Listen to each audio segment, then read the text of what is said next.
everybody talks about how bad a central bank digital currency is. I don't have to go into the details, but a CLDL could actually be good.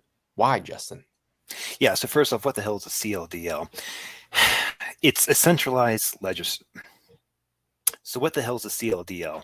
It's the acronym I just creatively coined up for a central liability digital ledger. Here's what I mean by this. If you're watching us, you probably already have some familiarity with CBDCs. And while there is some good, there's probably a lot more bad that can come from it, particularly if everyone is storing their assets on a ledger, a centralized ledger that could be maintained by a government in that regard. You don't need to hear us say the pros and cons of that perfectly out there. But let's talk about the liability side for a second. So, high level accounting, generally, it's relatively easy to prove assets. So in the crypto space, a crypto exchange might prove their assets by saying, well, listen, we report having 10,000 Bitcoin. Here are the various addresses we control. And you can go out and you can verify that we actually have our 10,000 Bitcoin or Ethereum, you name it. A bank might, let's say, publish, a traditional brick and mortar bank might publish a list of their reserves. They might publish a list of, the various loans that are owed to them, and so on and so forth. So the point is, proving assets is relatively easy. But that takes us to the other side of the balance sheet, and that's the liability side, the intangible side of the balance sheet. And proving assets is a far different thing. So that takes us to the other side of the balance sheet, and that means proving liabilities. And proving liabilities is actually a far more nuanced thing, I think, than proving an asset. Proving an asset's easy. You either have the thing or you do not have the thing. Well, you Proving a should ask liability, people just how easy it is to prove their assets, Justin. yeah, but proving a liability is actually much more complex. And so here's the thing, right? I do not think that you want to come through and say you never want to issue liability. Josh, consider the recent debate between Gammon and Booth, which on Peter McCormick's channel. I thought it was an excellent comment where Gammon, he keeps pounding the table on, and I agree with this. So like, look, people are going to borrow. And if I can say that slightly differently, debt, or you're creating an IOU or creating, a liability for someone else, when someone else, borrows the money, that's actually like economic creativity. That's, the money that you need to start a business, buy a home, start a family, whatever. So I think there's actually very important time and a place for this. Now, it's true, you could make an argument that you could go onto a full reserve system and still do this. I don't necessarily disagree with that, but my response to that's like saying, listen, we're afraid we're going to get into a car wreck, so we're going to set the speed limit at 5 miles per hour. Yes, you could do that. Yes, you could still get from point A to point B, but at the same time, it's going to be a bit slow and cumbersome.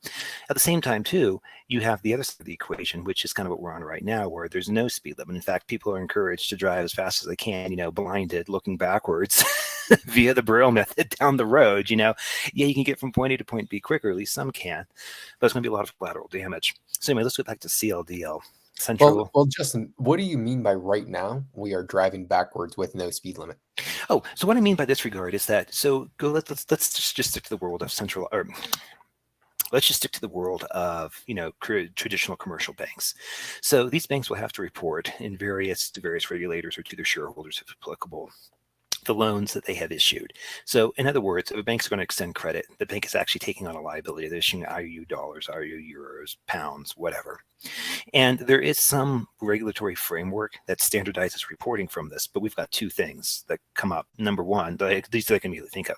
The first thing is that even though there's some standardization of the framework within a jurisdiction, it's not necessarily standardized between jurisdictions.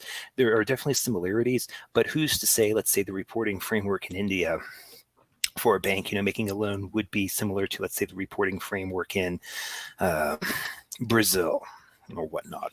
I consider the birth of the Eurodollar system. There's a perfect example of that. You had banks that wanted to issue, dollar liabilities or take on dollar deposits. They were based in the city of London, and they were free and outside the regulatory apparatus of the Fed and the U.S. banking system. What are we in the 50s right now?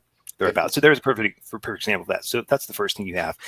The second thing that immediately comes to mind is you have the problem of, I don't want to say regulatory capture, although that is a thing, but that doesn't really capture what no pun intended, what I'm trying to go for. What I mean is that, the phrase, once a metric becomes known and people work towards the metric loses its ability to actually describe a problem, because instead of describing it, it's just like the tail wagging the dog. I think the same thing kind of goes through in this case, where you have banks that will engineer their balance sheets in various ways so that they are compliant. They're reporting within the rules, but they're not necessarily furnishing the data that would actually be material and meaningful to give a full accounting of their liability positions. So the best example I can think of this, and this is obviously near and dear to a few other people's hearts. Think about GameStop. Think about how many theoretical, let's just say, derivatives might have been issued from, let's say, swaps that were hidden in the shadows, option manipulation, and again, all completely legal. No one's doing anything against the law. It's just that the law can be manipulated by an army of accountants, lawyers, etc., in order to hide, obfuscate, or otherwise gloss over the true liability position of the financial institution. And I think that's just simply going to be the case no matter which way you say, or whichever way you go. Now, I don't think the answer is necessarily more regulations, because regulations are just going to be managed, around or through. Even if you have a bank or a financial institution that's, let's say, trying to, play the straight and narrow, they're trying to do everything right.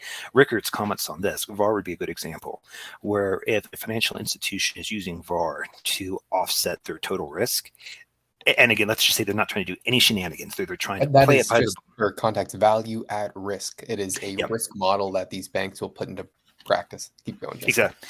Yeah. And so in that case, VAR, and so here's the thing too, VAR basically is a linear function, but if risk scales exponentially with complexity, then you're trying to articulate and manage a complex, or you're trying to manage exponential risk with a linear That is just equation.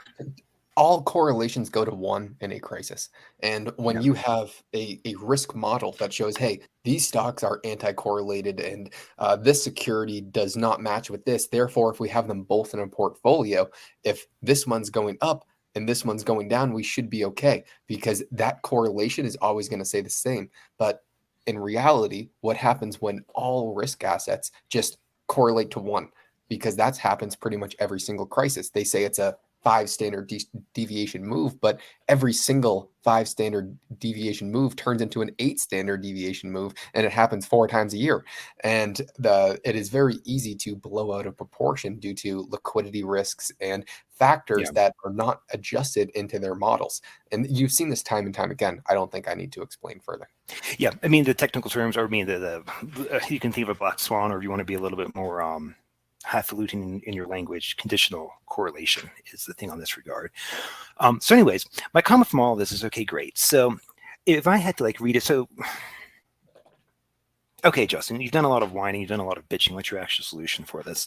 So I'll start by giving a compliment to, I think, what the Bitcoiners do a really good job of, and that's, calling people's attention to counterparty risk, or why it's so important to have the lack thereof, why it's so important to self-custody your assets, be they a digital asset or, be they something else. I think that's really, really good. I also am going to take a page from Gammon. Josh, as you know, Gammon consistently pounds the table saying, listen, when everyone is on a central ledger, there are huge problems that can come from that, because there's a huge amount of power that can come from that. Again, I think Gammon is 100% correct on this front. So what I would do is I would leave the assets that people want to hold. Let the Bitcoiners be the Bitcoiners, let the gold bugs be the gold bugs, let the real estate boys be the real estate boys, the equities, and so on and so forth. Let them all kind of manage their own system. But within all of these universes, you're also going to have the need and the and not from shenanigans, but the need to express, let's say, economic creativity, which should ideally translate into more goods and services for us in the real world, be it from whatever path one chooses to walk. In this regard, let the liabilities, let those guys be standardized. And here's what I mean by this. If you had a centralized ledger, or said another way, if you had someone, let's say, like the US, and maybe other people signing on board with the US saying, think Swift 2.0, just bear with me here, that said, listen, if you're a financial institution, an insurance company, a brokerage house, a crypto firm, whatever, right? If you're issuing a derivative, whether it's, let's just say, a complex derivative, so like an options contract, for stock, or if it's just a simple derivative like M2, you're just going to act as a bank or a shadow bank, whatever, right? You're going to, hold people's Euro, USD, or whatever on deposit. But essentially, you're issuing a derivative, or you're making loans, maybe getting a little bit more complex of the thing. You can do this, but the reporting from this has to be standardized on a single ledger that all these firms have to use. So in other words, if you have ABC Bank and 123 bank in a different jurisdiction, if both of these things are, let's just say, issuing, loans denominated in yen or dollars, just pick whatever currency you want. All these banks, all these financial institutions, they have to report the amount that they're on their hook for the liabilities. Essentially, it's proof of the liabilities. Or said another way, if you do not see a liability proved publicly by whatever institution is issuing the liability, then in that case, the liability is null and void. So the point is you incentivize the institutions to use it. And you say, like, listen, if you want to do business within, let's say, this economic bloc, when you issue your liabilities, or if you want to extend credit, and I know in that case, I'm using my language was a bit loose, but my point is any loan that's extended, it has to be recorded in a generally accepted way onto this thing. And the reason is that way, when you're trying to understand the financial position, you can look at the various assets the firm has, just like we have nowadays. That's the easy part.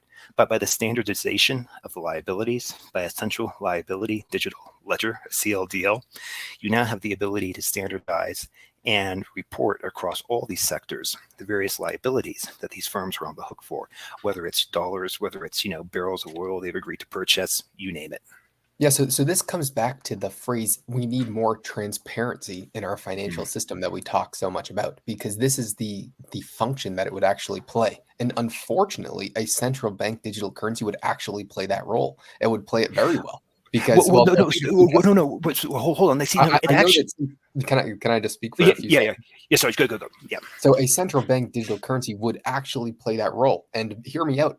I'm not a fan, but let's just think this through. Under a centralized ledger, the central bank would be able to track every single liability and every single asset that is being transacted. It would be instant, fast, free, uh, transparent transactions. That the problem arises is through the centralization part, that any individual at the top could choose who gets bank credit, why, the tracking aspect of it, the lack of privacy. There is more cons than pros, but you have to acknowledge that a central bank digital currency would actually, or hypothetically, it could solve that transparent problem and a lot of the problems that Bitcoin fixes besides the freedom aspect. Yeah. So you have to look at this. It's not black and white. There is a lot of gray area everywhere.